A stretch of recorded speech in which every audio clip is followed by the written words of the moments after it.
When does a person draw the line with lust? And the lust I'm talking about is sex lust. There's a difference between somebody loving you and somebody having a lust for you.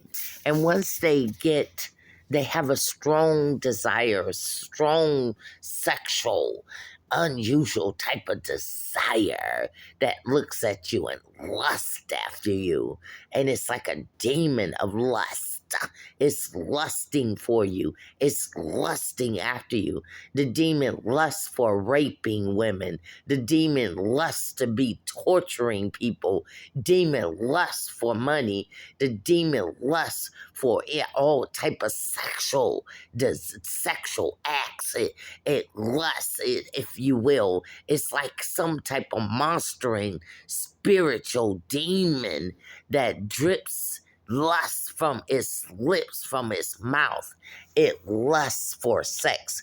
It lusts for some form of a rape act done towards women. Some men are watching porn where they're into raping women. They love the violent part, or they love for a woman to come across vulnerable. They're into gang banging women, lust, and they have a lust for that. Gangs of men's approving of a woman being drugged out and gang raped by all type of men. A lust for it. Satan is the great deceiver. Satan is the great conner. Satan will have your mind thinking that what you're doing is righteous in the eyes of God. But I want to ask you a question before God, the heaven, the universe, and yourself. If you believe that God is into rape, can you see the holy God? And we're talking about God holiness. We're talking about a God that not any type of sin can come before God. Now, can you rape a woman in front of God?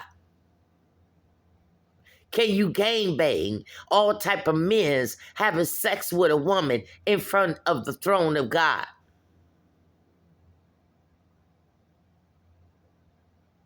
Well, if anything sexually that you're doing, that you can't see yourself doing it before God without feeling ashamed and feeling guilty, then you need to let it go because it's not from God, it's not of God. You shouldn't be having it in anywhere in your circle of life.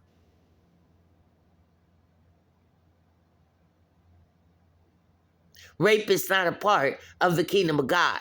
Gang banging up against women, it's not a part of the kingdom of God. Raping women, making them helpless and vulnerable and defenseless. Then all type of men take advantage of that one woman, then got the audacity to put her up on the internet as if she willfully, voluntarily putting herself out there like that. Rape is rape, sir. No matter how you want to claim it, no matter how you want to tame it down, no matter how your group of rapist men would like to sit up there and tame it down, you are abusive ass men. You are men that commit crimes up against women, and you should be under the prison cell. And while you in prison, other men should bend you over and go ahead and take their turns with you. The same way how you did that woman, the same way how you doing women out here. Other men, once they get your ass behind bars, should take their turn with you. Rape is rape, and you having a lust for it is very demonic. For you to lust, for you to torture women is a lust. There's one thing to be dominatrix and submissive, but it's another thing when you have crossed into the dark part of it and you're sadist about it. You might as well call you Satanism about the D and S, domination and submissive role, because now you're crossing out of your lifestyle. Now you're trying to cross into somebody else's lifestyle. You're trying to take your personal lifestyle and force it upon somebody else's life. You trying to play the alpha male in a woman's life that you don't know, or in a man's life that you don't know.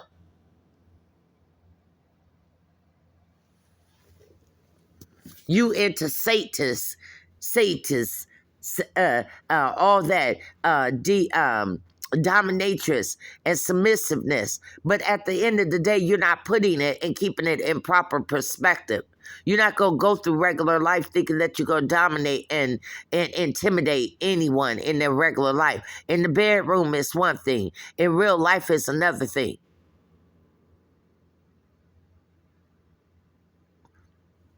Trying to torment people and have that stuff being done right back to you.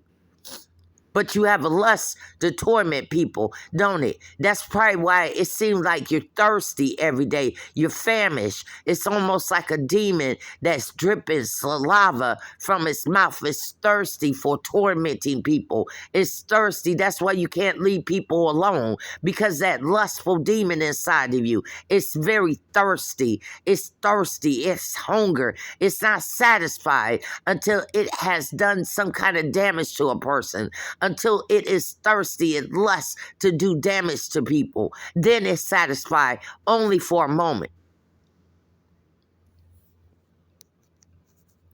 The same way for a man to chase after a woman out of lust, lusting after her. You want to know what it feels like. But once you conquer and once you get it, you no longer love her. You said that you love her, but actually it was really lust. After you got what you wanted, you no longer have that love feeling inside of you, because it was never love. It was just lusting. He never loved you. He was just lusting after you. You say that you walk in the spirit of love, but then at the end of the day, when hard time happens, you go ahead and you pick up another woman. You have a lustful sex with her for a moment. You produce a baby, and now you got drama. You keeping drama all around you. You're heartbroken because at the end of the day, you knew that he wasn't in love with you. You knew that he was just lusting after you like he did all the other women. But you wanted to be that special one that stood out from the crowd. There's a difference between having the spirit of lust, a strong sexual desire. It's like an uncontrolled desire.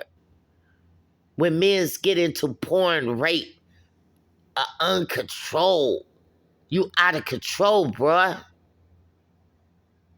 You raping women, gangbanging women without their consent, drugging them out. You out of control, man. When you gonna wake up? You out of control.